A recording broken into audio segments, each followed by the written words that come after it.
Pembuktian ijazah itu bukan di pra-peradilan. Rekamannya diputar lagi deh. Dia tadi ngomong pembuktian ijazah itu di pra-peradilan. Belajar dulu Mas, terima kasih. Oke.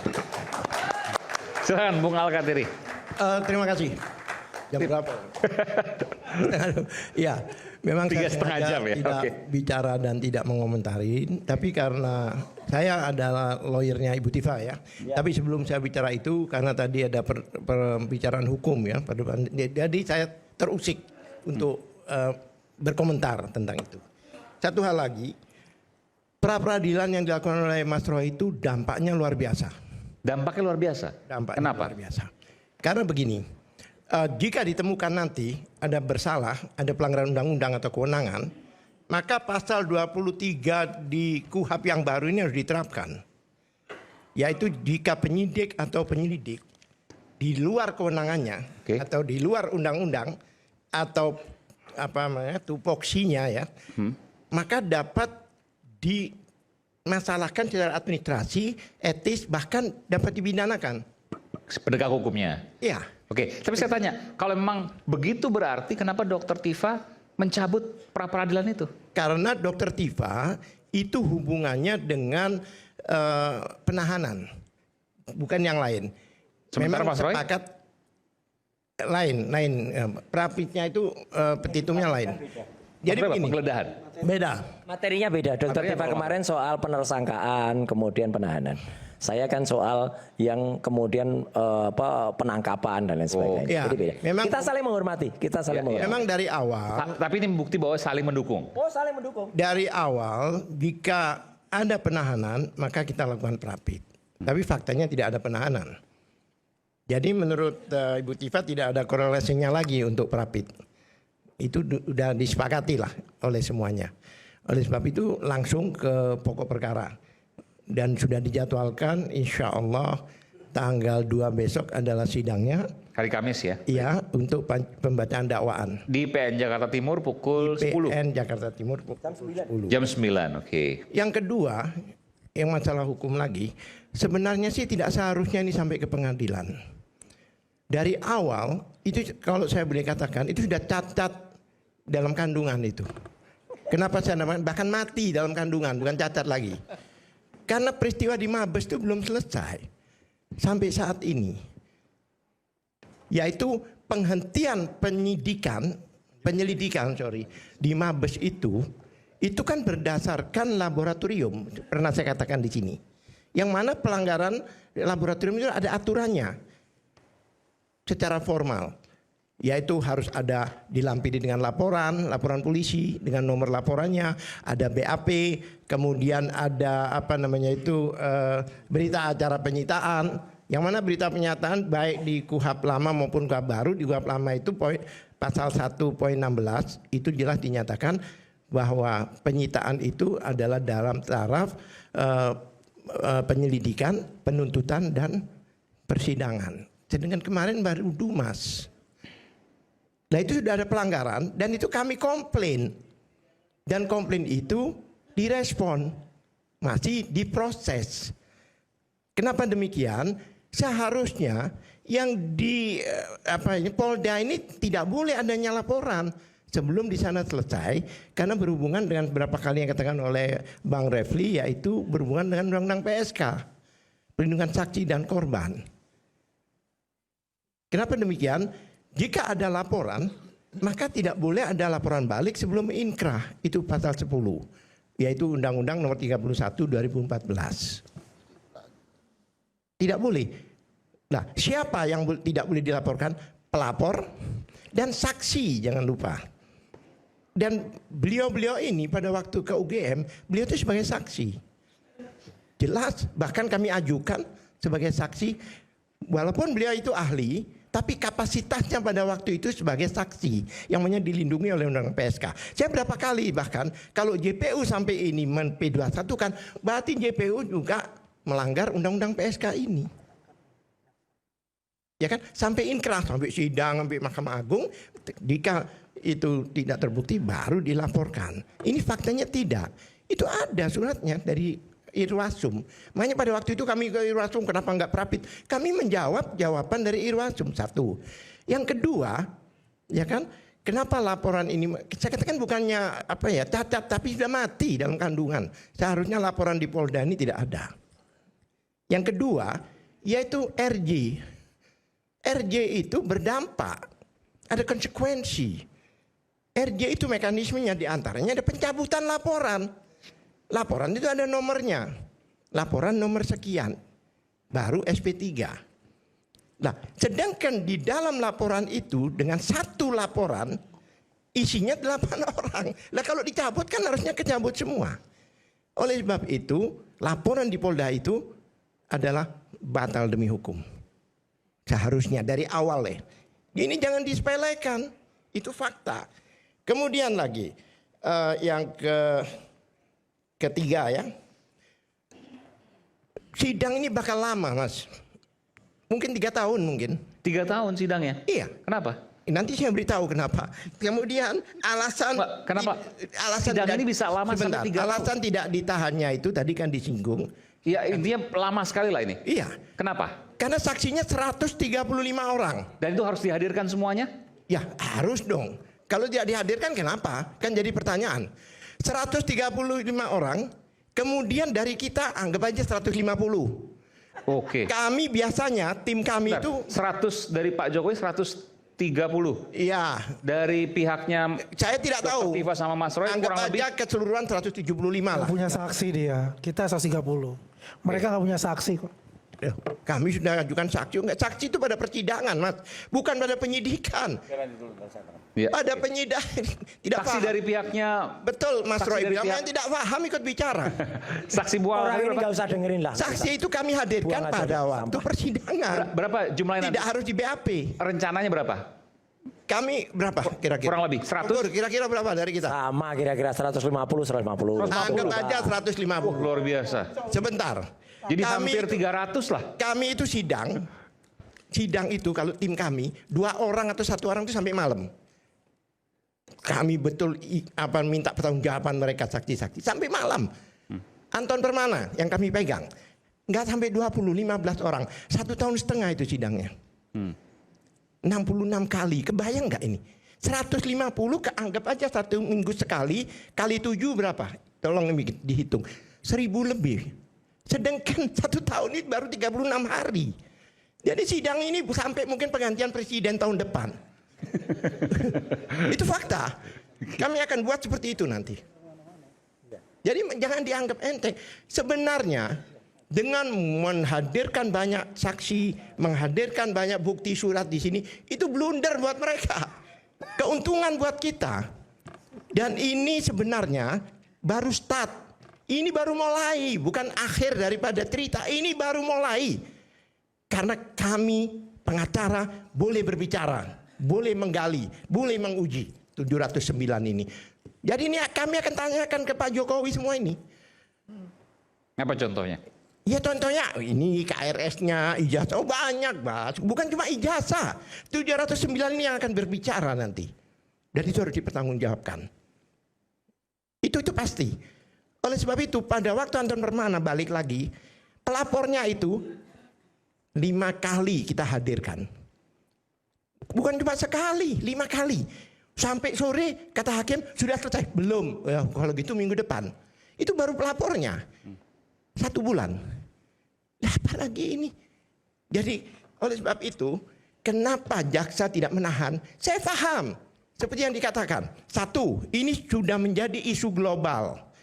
Bukan nasional lagi. Ini mungkin ada CNN, ada Al Jazeera, mau hadir.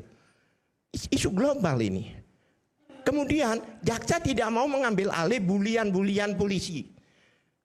Kalau ditahan kan dilanjutkan nanti bulian-buliannya. Yang kedua, jaksa yakin jika ini disidangkan akan melebihi masa tahanan. Lepas juga. Tapi yang punya nama nanti hakim yang melepaskan. Jaksa nggak mau. Oleh sebab itu dia tidak ditahan. Dia ambil jalan tengah. Nothing tulus buat dia. Tidak ada ruginya dengan dibebas, tapi sidang. Makanya kami sebagai lawyer, keluarga diminta jaminan. Kami jamin. Jadi ingat, bukan penangguhan, tidak ditahan. Oke. Saya mau tanya pada Anda, Bung Al-Khatiri. Anda akan membuat sidang nanti menjadi ajang pembuktian apakah ijazah Pak Jokowi asli atau palsu? Ya pasti dong. Itu yang paling utama. Ijazah itu kan nggak tiba-tiba ada, Mas. Apalagi di perkuliahan. Ada peristiwa, ada temannya. Dan temannya kan kami juga ada juga ijazah-ijazah pembanding. Kami sudah siap. Banyak juga, puluhan juga yang kami akan compare nanti. Dan kami akan uji. Apalagi ada isu katanya ijazahnya hilang dan sebagainya. Hilang kan banyak konsekuensinya. Harus ada laporan polisi dan sebagainya. Polisinya kita hadirkan. Iya.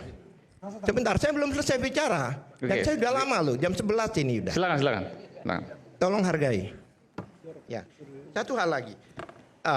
Kemudian saya minta ditayangkan pasal-pasal di sana itu. Saya sudah minta tadi ke admin, barangkali bisa ditayangkan. Silakan. Nanti kita Jadi sambil begini, Mas. Ya. Ini jaksa tidak mau melanjutkan pelanggaran-pelanggaran dan ketentuan-ketentuan yang dilanggar oleh kepolisian. Di antaranya, bayangkan yang namanya itu 310 ya. Ya ini. Sebentar, sebelum saya bicara itu, ya kan? Bung Al-Khatiri keberatan kalau di sini? Boleh. Kalian sambil bicara nggak apa-apa. Ada yang mau nganter? Enggak ya? Ya agak grogi nanti. Terima kasih. Ini kenapa saya tayangkan supaya pemirsa juga baca. Coba dibaca. Pakai apa ya? Logika umum lah, nggak usah logika. Ini memang 310, kemudian yang KUHP baru itu 433. Isinya sama, kurang lebih. Seperti ini yang lama ya? Ini yang lama. Tapi ini konon kabarnya ada di dakwaan. Betul, kata jaksa kemarin kan. Kita dapat informasi. Barang siapa bla bla menyerang kehormatan atau nama baik seseorang dengan menuduhkan suatu hal yang maksudnya terang supaya hal ini diketahui umum, diancam karena pencemaran dengan pidana penjara paling lama 9 bulan atau pidana dengan denda paling banyak 4.500. Ini yang lama. Coba to the point langsung ke ayat 3. Tidak merupakan penyemaran atau pencemaran tertulis jika perbuatan jelas dilakukan demi kepentingan umum. Jadi ini semua tidak ada jika ini demi kepentingan umum. Artinya gini, Anda menilai bahwa apa yang dilakukan Mas Roy untuk kepentingan umum? Ya, kan ini Dimana kan ijazah publik. Publik itu kan bahasa Inggrisnya. Bahasa Indonesianya apa? Umum. Nah, dan ini dilindungi. Ijazah itu publik maksudnya? Iya, ijazah ini kan ijazah yang digunakan untuk menjadi presiden. Oke. Ijazah publik yang mana ada di Undang-Undang KIP. Oke, sehingga mempertanyakannya, mengujinya adalah bentuk untuk kepentingan umum. Sekarang saya mau tanya, apa sih kepentingannya Roy?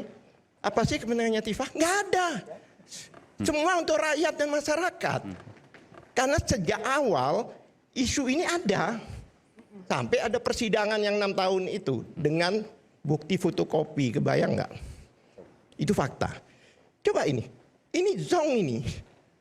Karena ini merupakan kepentingan umum. Umum itu kan bahasa Inggrisnya public kan? Oke. Pasal berikutnya loncat aja langsung to the point. Ini, coba dibaca. Setiap orang, pasal 32 ya, dengan sengaja dan tanpa hak atau melawan hukum dengan cara apapun mengubah, menambah, mengurangi, melakukan, merusak, menghilangkan, menyembunyikan suatu informasi elektronik dan atau elektronik milik orang lain atau milik publik. Pertanyaan saya, apakah Mas Roy ini merubah? Kalau merubah itu awal dan akhir beda. Sama sekali Dia tidak. hanya mengkaji, menganalisa. Dia tidak merubah. Mana buktinya? Berubah ijazah Jokowi? Enggak kan? Dan nggak ada melakukan transmisi itu. Dan satu hal lagi, informasi elektronik.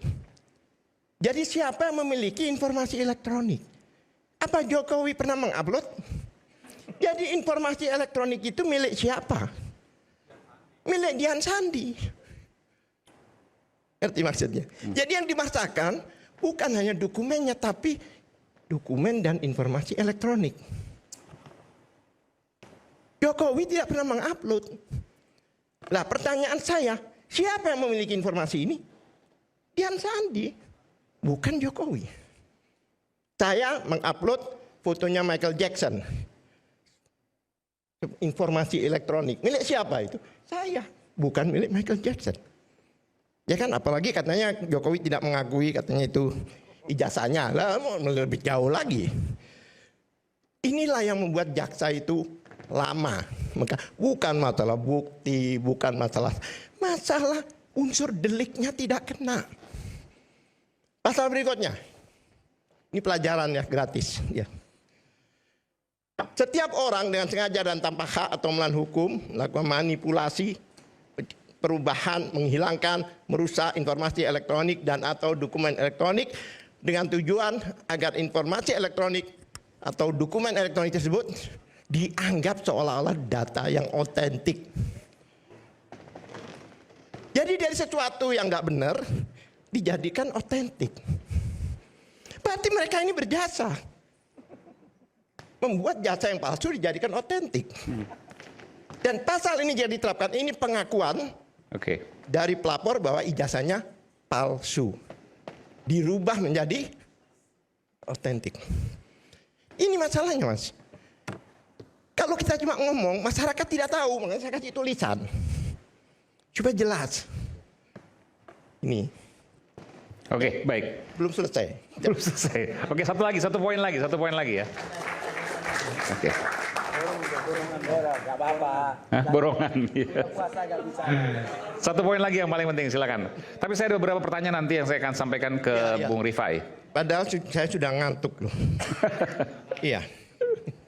Kemudian gini, keanehan-keanehan ini tiba-tiba tanggal 13 Januari Pak, Mas Iman, itu pelimpahan. Berarti apa? Berarti jaksa lah yang punya kewenangan. Polisi tidak boleh berinisiatif, tapi petunjuk jaksa, arahan jaksa, karena sudah dilimpahkan. Tapi 2 hari setelah itu dikeluarkan sprindik baru oleh kepolisian.